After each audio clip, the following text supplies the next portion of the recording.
شروع کرتا ہوں اللہ کے نام سے جو بڑا مہربان نہایت رحم والا ہے۔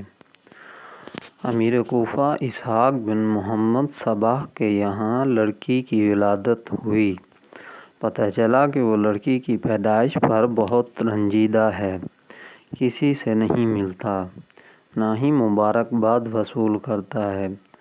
وہب کو خبر ہوئی تو وہ اپنی گاڑی شانے پہ ڈالے اس کے یہاں پہنچا اور بولا، اے اسحاق، میں نے سنا ہے کہ تو لڑکی کی پیدائش پر بہت افسردہ ہے، نہ کھاتا ہے نہ پیتا ہے، کیا کروں، دل ہی نہیں چاہتا۔ وہ ٹھنڈی سانس بھر کر بولا، مجھے بیٹے کی بڑی آرزو تھی مگر افسوس کہ اللہ تعالیٰ نے مجھے لڑکی دے دی۔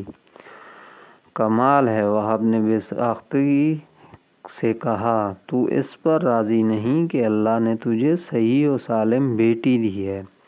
اگر وہ تجھے مجھ جیسا پاگل بیٹا دے دیتا تو پھر؟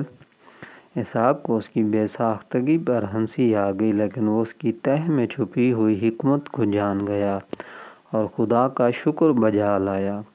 اپنا سوگ توڑا اور لوگوں کو اجازت دی کہ وہ اس کے پاس تبرک پیش کرنے کے لیے آئیں۔